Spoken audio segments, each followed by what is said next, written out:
We are a month, 4 weeks through the 2023 NFL season. In this video, I let you know where your favorite team ranks after 4 weeks of the 2023 NFL season.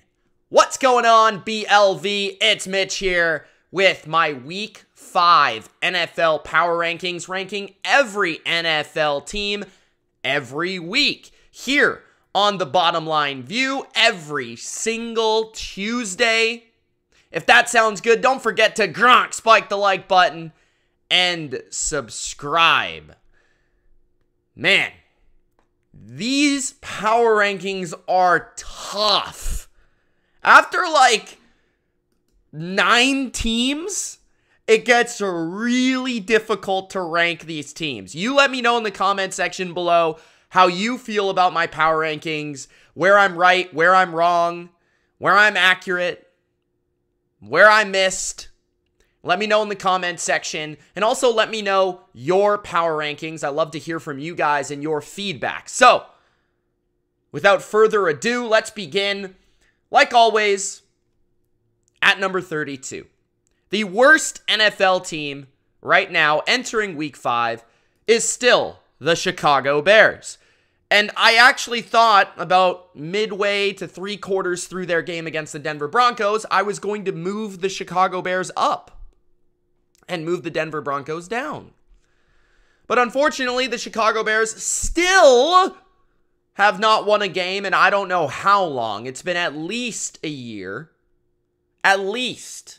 It's been a long time, man. It feels like a long time. Justin Fields had his best game possibly of his career as a passer. 4 touchdowns over 300 yards. Congratulations to Justin Fields. Yes, I hate on the man. I don't think he's very good. But when he does well, I give him credit. The offense, very successful. Khalil Herbert had a 100-yard game. The defense, though, still absolutely stinks. They're dealing with a lot of injuries in the secondary, especially right now. So they go from bad starters to bad backups. And Matt Eberflus is desperately holding on to his job right now. At number 32, the worst team in the NFL yet to win a game, the Chicago Bears. At number 31, I've moved the Carolina Panthers to 31. They actually didn't play that bad against the Minnesota Vikings from a defensive standpoint. I thought their performance on defense was actually shockingly solid against a Minnesota offense that is very, very solid, if not very, very good at times.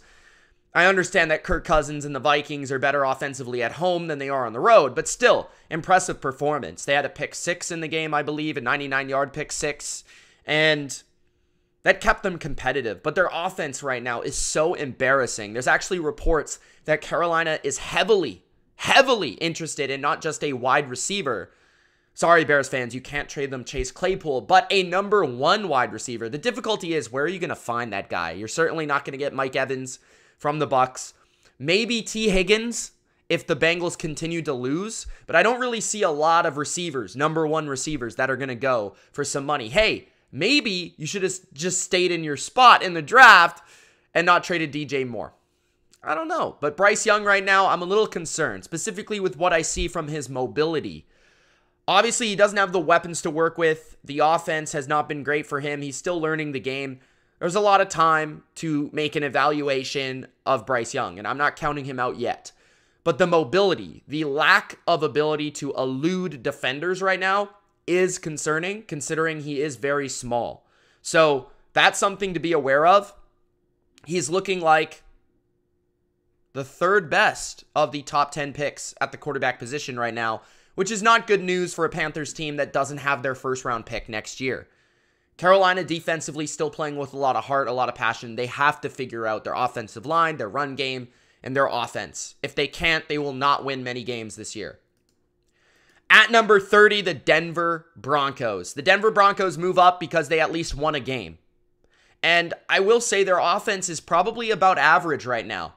Right? They're able to run the ball fairly well, led by Javonte Williams and Samaje Perine and company. Russell Wilson's actually playing efficient football. He's not really turning it over. He's scrambling when he needs to. He's making big plays outside the pocket, inside the pocket.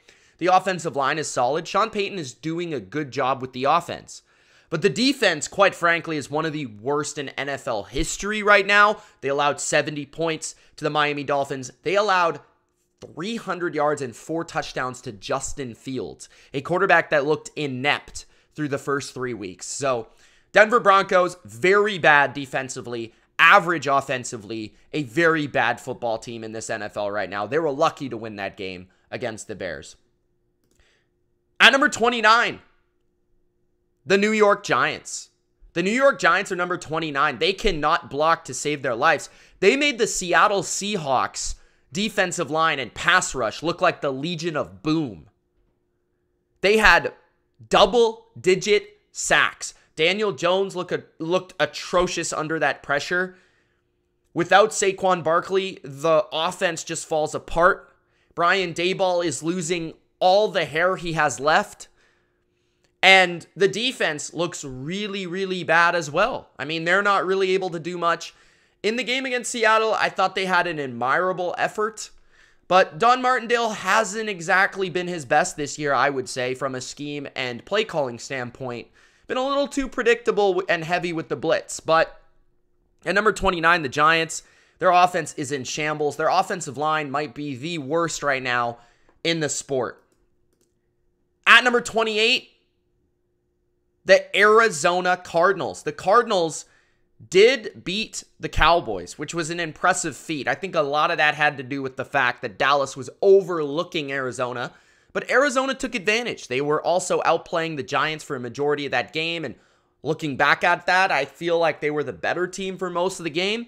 And then in week 1, they were competitive with the Commanders. Week 4, obviously they play the best team in football and they get smashed. But, I mean, that's going to happen when you're just not that talented. What I admire about Arizona, Jonathan Gannon's doing a good job with kind of lackluster talent around on the roster. Josh Dobbs, I feel, is playing above his head and above his level, and I think that deserves credit. The offensive line, I feel, is playing really, really well. Marquise Brown's making plays. James Conner's often making plays. Michael Wilson's turned into a player for them. Gardeck continues to play well on defense. I feel like the Cardinals are not a good roster, but they're a team that is playing the style they want to. They're attacking opponents' weaknesses. The coaching staff is doing a good job, and I feel like this team is a little bit sneaky each and every week. At number 27, the Las Vegas Raiders. I actually felt like for what they had in that game, with a rookie quarterback playing against the Chargers and Justin Herbert, and the amount of a mismatch that Herbert versus O'Connell is, that the Raiders played fairly well. They actually almost tied the game and took it to overtime, or at least gave them a chance in the end. O'Connell's a kid that I think has a future in this league. Like his size, like his presence in the pocket, like his arm strength. He can rip the football. I wouldn't be surprised if they move off of Jimmy G after this year and they actually start O'Connell and build this roster around him on a rookie contract. I think he has the type of potential to be an average starter in this league. Maybe not upper echelon, but if you can get a cheap rookie that can operate this system and do some things, he's got support on offense. I mean, he had some fumbles and mistakes, but that's going to happen. I actually like him quite a bit. The offensive line had by far their worst game of the season, and it's shown up a couple times in pass protection this year against the Steelers in a few plays. And then last week, Khalil Mack had 6 sacks. That cannot happen. Josh Jacobs did have his best game of the season. I felt like the defense had their best game of the season as well against Justin Herbert in a pretty hot Charger offense. So the Raiders are at number 27. They're going to be about this range all season long, but they're not blown out in a lot of games. The question is, can McDaniel save his job? That's going to be determined soon. Big game against the Packers this week. At number 26, the Pittsburgh Steelers.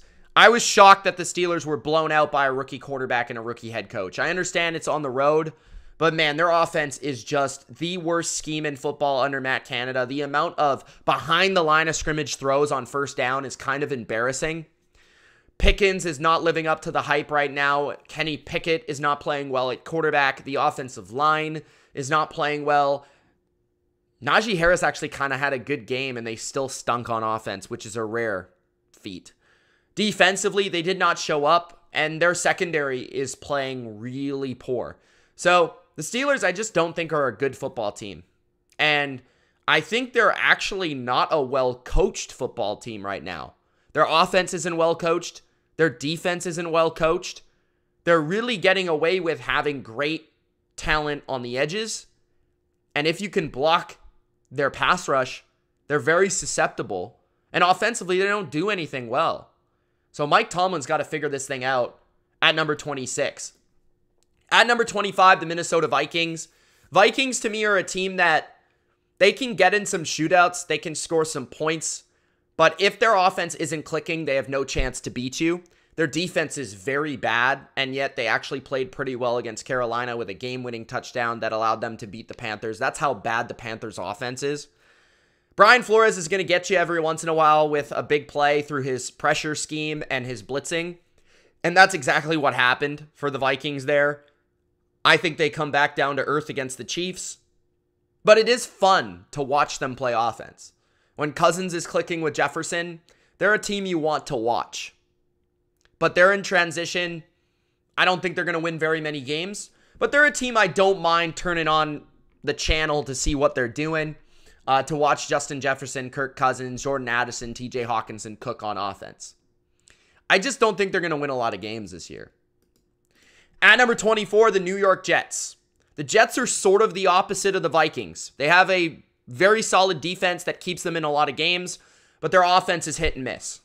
Kind of the opposite of the Vikings. Their quarterback, Zach Wilson, played one of the best games we've seen him play as a pro.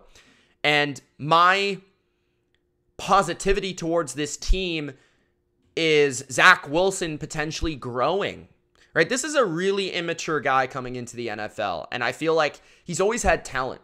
He can move. He can throw the ball. He's got a cannon, right? And when he's clicking, when he's on, he can make special plays and special throws. But I feel like in the brain, he's needed to mature. He's getting a handle of this offense. The offensive line actually had their best performance, and I don't think Zach Wilson's performance was necessarily a coincidence due to the fact that the Jets actually blocked well in that game. The run game is hit and miss, but Breece Hall is a pretty good player and can break a couple runs every game. They need to get more out of the alternative receivers not named Garrett Wilson. Defensively, though, their rush can be a problem at times, and their secondary is very sticky. They don't do a lot. They're not very elaborate. Teams can pick them apart at times, but when they're clicking and when they're getting a good pass rush, they're really tough to beat because of how sound they play. Love a lot of their players on defense. Quinnen Williams, Sauce Gardner, DJ Reed, CJ Mosley. The list goes on. This is a team that I'll be rooting for if Zach Wilson's at quarterback and playing well, because I'd actually like him to play well. There's so much distraction with Aaron Rodgers and him getting hurt and him talking to the media and being on Pat McAfee. And if Zach Wilson were to actually come through here this year, that'd be a pretty fun story to me as a guy that once upon a time thought Zach Wilson might be something in the NFL. But obviously he has not played to that standard so far. So hopefully he continues to play well like he did against the Chiefs. At number 23, the Houston Texans. The Texans are a tricky one to figure out. They have not exactly played the toughest schedule in the NFL, but they pounded the Steelers. They beat Jacksonville, who just responded with a nice victory in London against Atlanta. CJ Stroud is playing like a top 10 quarterback in football right now, despite not having an offensive line. Dameon Pierce had his best game of the season against the Steelers. Nico Collins is a legit top 12, top 15 receiver this year. And they're getting a lot of contribution from a lot of different players offensively. Dalton Schultz, Tank Dell, Robert Woods. I talked about Nico Collins. The defense, I think, is hit and miss right now. Like, they can really play well against a team like the Steelers. They played pretty well against Jacksonville. But I still want to see more consistency. I guess that's the deal with a team that's pretty young on defense. Now they play a team that Atlanta's very one-dimensional. This is the type of game, if the Texans are legit this year, they go to Atlanta and they win. But they could come back down to earth if they're not able to go to Atlanta and win and lose a game that, if you're good, if you're a team to believe in, they win. So this week will determine a lot of how I feel about the Texans. That's why I still have them at number 23. At number 22, the Indianapolis Colts. Colts are kind of similar to the Texans. They haven't played a very tough schedule. They've lost to the Rams. They've lost to Jacksonville. And to me, they were dominated for a majority of the day against the Rams. The Colts, though, I feel like they're an ascending team. Richardson is only going to get better, learning from his mistakes and learning how to play in this league. I really like the coaching staff and how they're putting their players in a position to succeed. I feel like their defensive line is playing really, really well. And overall, this is a team that can pull off a lot of upsets, be in a lot of games. I just feel like they're not a team I would want to pick as a favorite. They feel like one of those teams that can pretty much beat any of the teams in the NFL if they're on their game. But it feels like they could also lose to anybody in the NFL. So at number 22, the Colts, still learning about them right now. At number 21, Washington Commanders. The Washington Commanders, they've shown me a little bit more than the Colts in terms of their potency offensively. I feel like the Colts still need more in their passing game. Washington has shown an explosiveness in the passing game that can be dangerous for a lot of defenses. Sam Howell's making a lot of throws under pressure. Terry McLaurin, Jahan Dotson, Curtis Samuel, they've all made plays. Brian Robinson's running the football well. This offensive line, when they get the ground game going, you can kind of hide them a little bit more. They played a really good game against Philly. They could have easily beat Philly. I felt like Ron Rivera didn't make the right decision in the end of that game. They might pull off that upset if they go for 2. They had all the momentum at that moment. Incorrect decision. I think he blew it. But defensively, they just need to play better in the back end. I'm just not sure and sold that they have the talent to do so, though. Maybe they have to switch up some of their coverages. Whatever they're trying to do in the back end, Jack Del Rio's got to get on it. They're good in the front. They've got a good defensive line, but their secondary really isn't giving them a chance to make plays up front with only 4 rushing the quarterback. So worried about the secondary. I feel like this team will be flirting with the playoff wildcard conversation in the NFC all year long. They can stick in a lot of games, play with a lot of teams, but I'm not exactly convinced that they're an above average team quite yet. At number 20, the New England Patriots, who have moved down quite a few spots. My Patriots, I'm at the point and saying like, okay, big injuries to Matthew Judon, big injury to Christian Gonzalez. But at the same time, they've lost to 3 top 6 teams in my power rankings. The Eagles, the Dolphins, and who am I missing? The Eagles, the Dolphins, the Cowboys this past week, who embarrassed them. And that's really what makes me move them back. Because in the Dolphins game and the Eagles game, they were very competitive. They played them hard. They were in it to the end. Now, maybe part of that is being at home. But this game against the Cowboys, they were truly embarrassed. They had a bad performance. They did not play well. And they were outgunned and outplayed in all 3 phases of the game.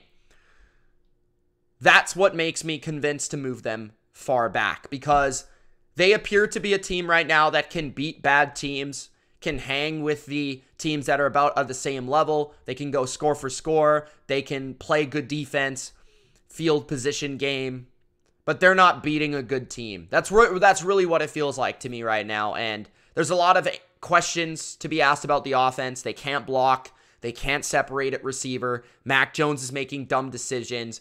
They can't really run the ball. Their offense is in shambles right now. Defensively, they're going to have to step up without those guys in the lineup, and that's going to be difficult to do, which obviously hurts their best unit. Belichick has a lot of questions to answer. Still want to see this team play teams at their level to determine where exactly they rank. That's the difficulty with the Patriots right now. They're a 1-3 football team who's only played a division foe that they own and 3 teams that are clearly more talented. So how do they play against an average football team this week against New Orleans at home will help me determine where I can properly rank them moving forward at number 20. At number 19, the New Orleans Saints. The Saints, I think the Derek Carr injury certainly showed up against the Bucs. He did not play well. He was not great in terms of throwing the ball down the field. I think that affected him this week. Chris Olave was non-existent in that game against Tampa Bay. Tampa Bay's defense really smothered and controlled that game from start to finish. And the defense didn't come through with enough big plays to help them win that game at home against a Bucs team that a lot of people thought they could easily beat, especially with Carr in the lineup. I think at number 19, the Saints are a fairly average football team that needs better out of their offense. They need more out of their playmakers. They need better out of their quarterback. And the defense needs to be a really good unit for them to consistently win games. I feel like if that defense doesn't show up on a weekly basis, this does not appear to be a team that's going to score 24 plus points on the regular. We haven't seen that at all this year. Alvin Kamara might be washed as well. At number 19. At number 18, the Atlanta Falcons. The Falcons, I have one spot ahead of the Saints. Atlanta has lost to now Jacksonville and Detroit, two teams that I feel like will be in the playoffs. Atlanta, I think, is kind of average, flirting with, okay, they'll be in competition for their division, but they're clearly a one-dimensional football team. The thing that bugs me about Atlanta is I feel like they have a pretty solid roster, a good defense so far this year, and once again, they face one of their bigger challenges of the season, and they played well in that game against Jacksonville in London. It was a tough spot for that defense, and they came through. They actually played hard. The offense, though, they're held back by Desmond Ridder. The guy stinks. He's awful. He is untrustworthy. You can't trust the guy. You can't bet on the guy. And as good as Bijan Robinson is, as talented as Drake London is, as stacked as this offensive line is, I believe in Arthur Smith. It's hard to trust Desmond Ridder. If this team had a different quarterback, they might be 5, 6, 7 spots higher on this list, but they simply do not. The quarterback is holding this team back 100%. At number 17, the Tampa Bay Buccaneers. The Bucs are the highest. I've put them on the power rankings. They beat the Saints. But again, like, they have not beat a good team. They have not really competed with a good team. They lost definitively to Philadelphia. They beat a bad Bears team. They beat the Saints. And I can't even recall the other game. Was it Carolina? I don't think so. Minnesota, who I have ranked 25th. So, again, this is a team that I feel like is average, benefiting from an easy schedule, but I have to give credit where credit is due. Baker Mayfield's playing better than I ever thought he would this year. The offensive scheme is different, it's changed, it's new, it's fresh, and it's much better. The offensive line, I think, is getting better. This week, they played really good football against the Saints. And Mike Evans, Chris Godwin, Rachaad White, they're making plays. The defense, as long as they're healthy, top 10 unit in the NFL.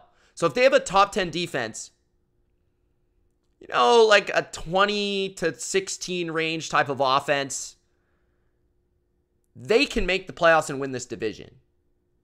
Does that mean they're a great football team? No, not really. I think they'll win probably 8 or 9 games, which is much better than I thought. But this schedule certainly helps. The way Baker is playing, as long as he keeps not turning the football over, making good decisions, and enough big throws, they'll be in a lot of games this year, given their defense. So, at number 17, Tampa Bay, you could argue they might be a spot or two higher, but that's where I have them right now. At number 16, the Los Angeles Chargers. Chargers are really difficult because I absolutely despise Brandon Staley. They're dealing with a lot of injuries. But Justin Herbert is playing out of his mind right now. I mean, a lot of games this year, he's been one of the best quarterbacks each and every week. He didn't play amazing against the Raiders, but in certain moments, he was unstoppable. He ices the game with a 50-yard bomb down the left sideline. Unbelievable. The offensive line, I think, is playing pretty well. Their run game is improved from last year. Mike Williams clearly is a big loss. They might actually be a team that, on offense, will be lacking receiver talent. Because I don't know. Palmer might be the guy, but there's not a lot of speed here. Quentin Johnston does not look great so far in his career. And it feels like there's too much on an older Keenan Allen to get things done. Maybe when Eckler comes back, it will really help the offense in that regard. But we'll see. Defensively, they're really bad still, but Khalil Mack showed up for the first time this year, and they didn't have Joey Bosa, so I do think they can only get better on that side of the ball. I will say that. But Justin Herbert is playing so good that they at least deserve to be at number 16. At number 15, the Cincinnati Bengals. I'm not quite giving up yet on the Bengals. I say that every week, it feels like. I'm still not there yet. Now, if they lose to the Cardinals, I will officially be off the Bengals. This is the week. This is the game. If the Bengals lose to the Cardinals, I will officially treat them the way that they've been playing this year. That, at a certain point, is who they are. And that, at a certain point, is who this version of Joe Burrow is. But, man, they have too much talent. The track record, the coaching is there for them to bounce back. The quarterback play is there for them to bounce back. This is an all-in, chips in the middle of the table, balls on the table type of game against the Cardinals. They're on the road. Everyone's off the bandwagon. Now people are hyping up the Cardinals because they beat the Cowboys. The Cowboys beat the Patriots by 1,000,000 points. So a lot of people will be picking the Cardinals this week. This is the time for the Bengals to bounce back. I still have you at 15. I still believe in you, but you've got to prove it. At number 15.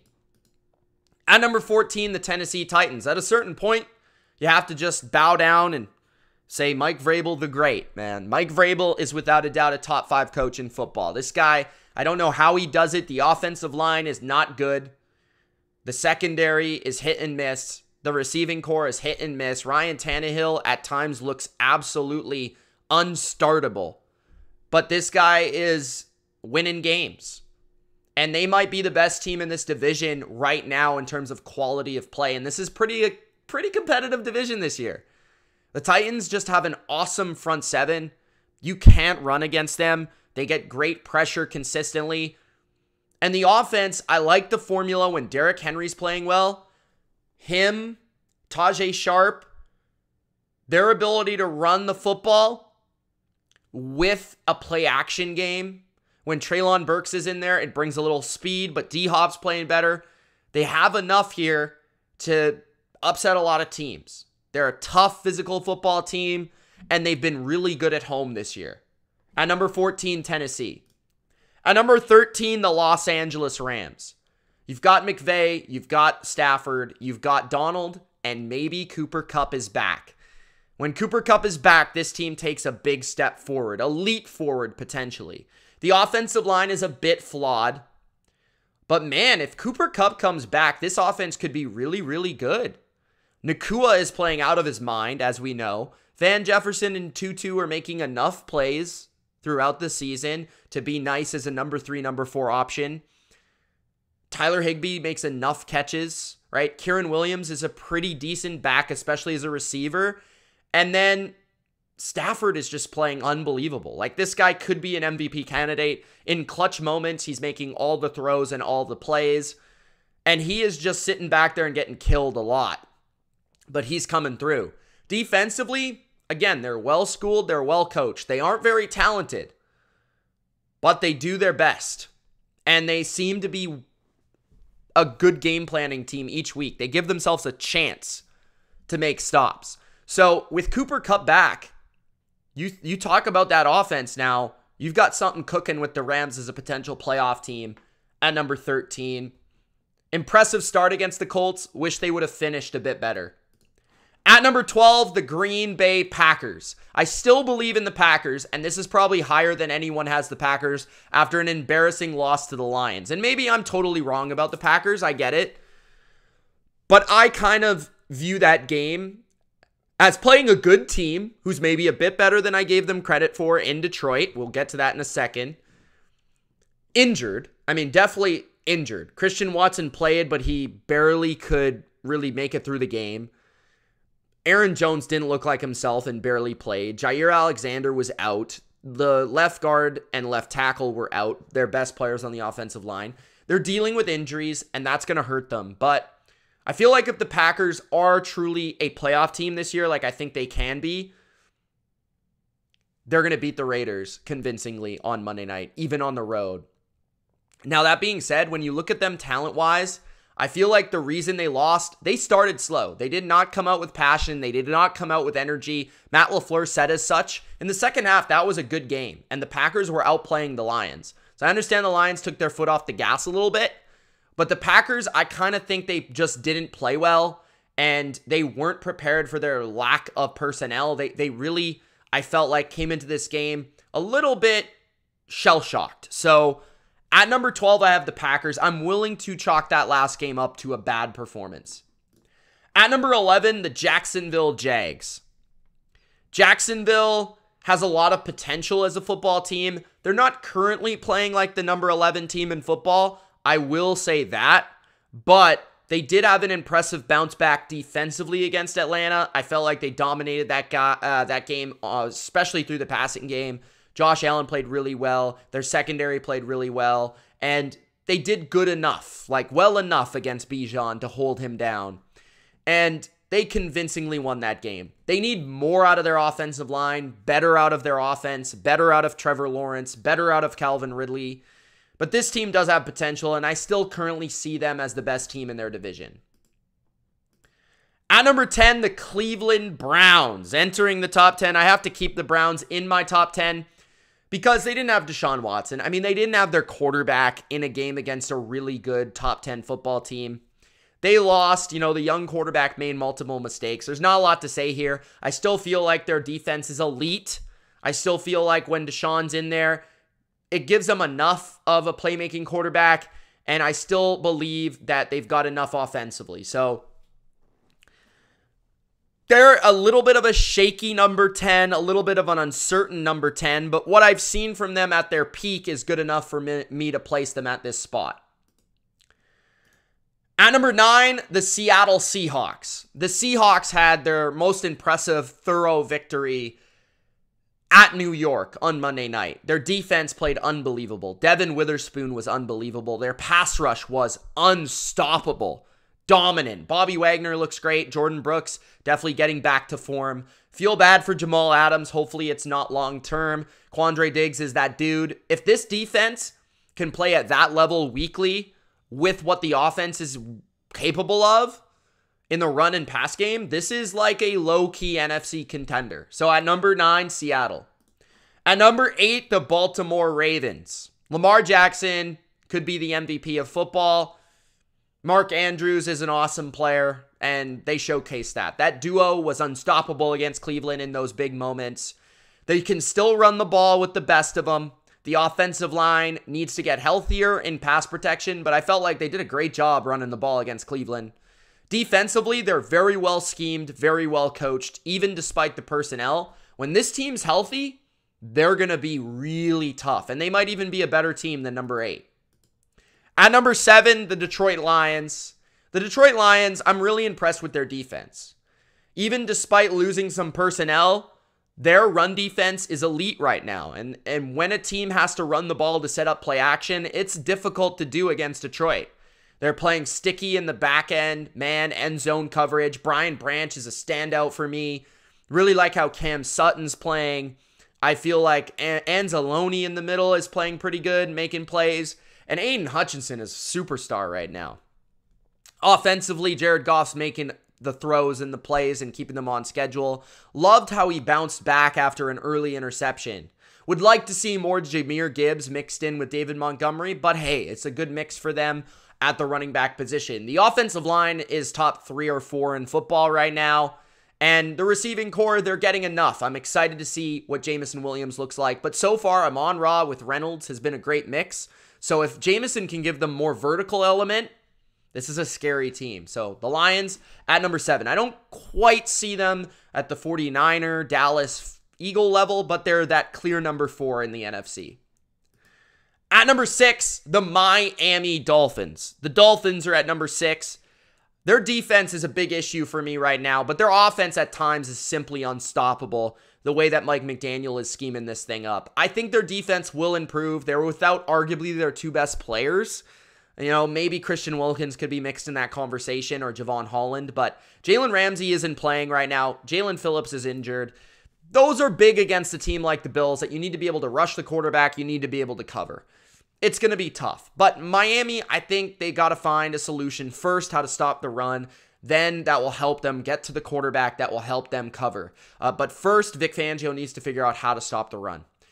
I thought their offensive line at times was a little exposed, but this is a game they needed. They needed to be able to find out, what their problems are to be able to evolve and get better and stop really reading the headlines. Teams can get convinced with whatever everyone's saying about them. And Miami was one of those teams where they win by 50 points. They score 70 points against an NFL team.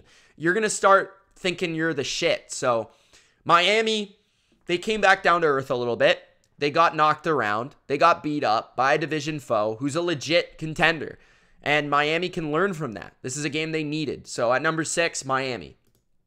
At number 5, the Dallas Cowboys. The Dallas Cowboys at number 5. I nearly put them at number 3, but man, I think Dallas, I still need to see more.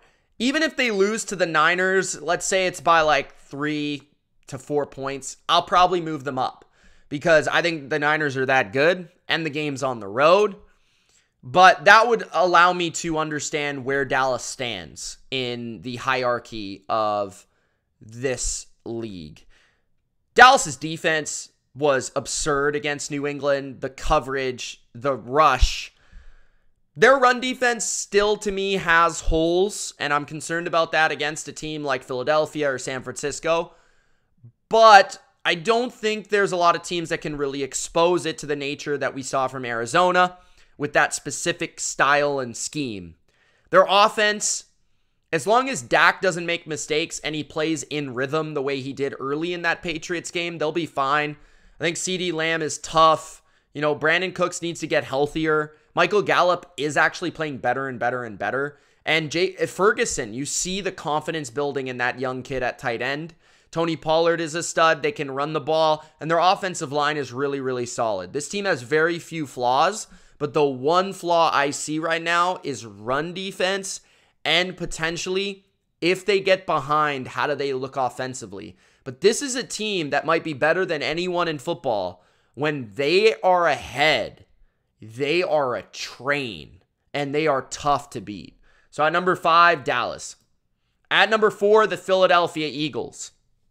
The Eagles maybe have, more questions about their performance than Dallas this year. Like, Dallas played bad against Arizona. They lost.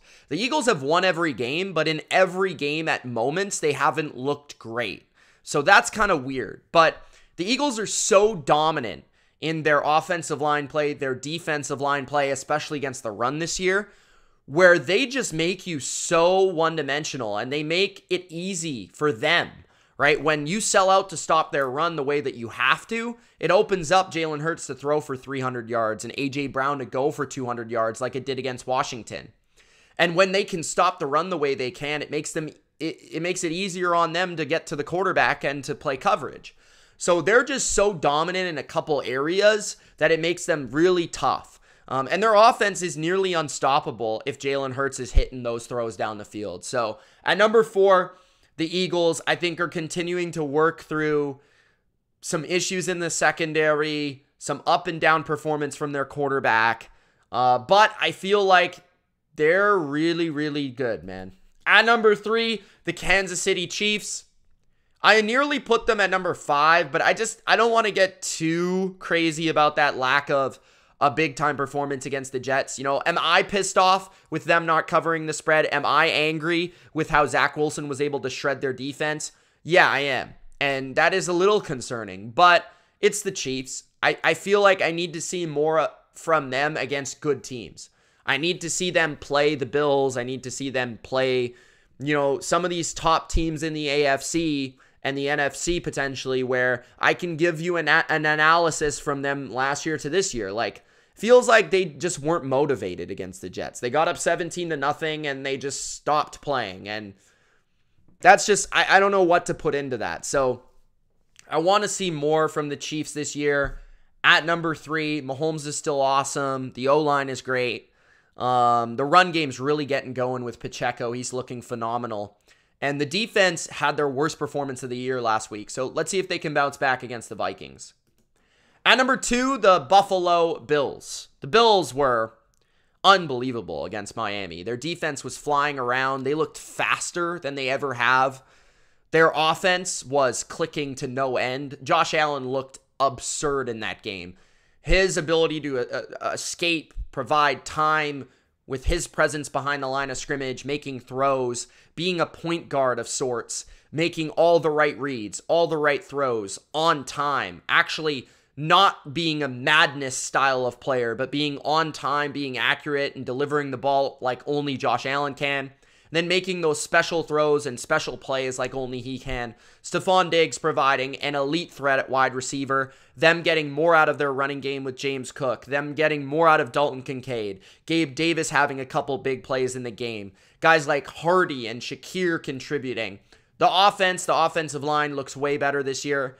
They are a train. Defensively, they're very solid. I still have questions, especially with Tre'Davious White out. Against good offenses, I felt like Miami moved the ball really easily in the first half, but then it kind of got out of hand due to Josh Allen's absurdity. We'll see how that continues, but to me, they're the best team in the AFC right now. And at number 1, the San Francisco 49ers. This team is just a true team. They have great coaching, they have a great offense and a great defense. Like, I don't know what to tell you. They can stop the run, they can run the ball. They can stop the pass, they can pass the ball. Stop doubting Brock Purdy. Brandon Ayuk, when he's playing for them, it's a true difference maker. His ability to get down the field and win on intermediate and deep routes is a true difference maker, especially against man coverage. Debo, Kittle, CMC, the MVP. Offensive line's playing very solid. Defense can be dominant at times. I feel like there's been moments this year where teams have been able to run it or teams have been able to throw it, but there's also times where they just stop you 3 or 4 drives in a row and the game gets out of hand because their offense just continues to move the ball. Like, the Niners will have a weak drive or two on defense where they look human, but then their offense will just keep pace with you, and then by the time it nears the end of the game, they make a couple plays on defense and they beat you by 2 scores. So at number 1, San Francisco, best team in the league. I don't think there's an argument right now. The Bills are in the conversation a little bit, but they've dropped, a game. So I feel like the Niners are clearly the best team. That's my opinion on these power rankings. Let me know yours for week number 5. It's Mitch. Thank you so much for watching. Gronk, spike the like button and subscribe. Peace, guys.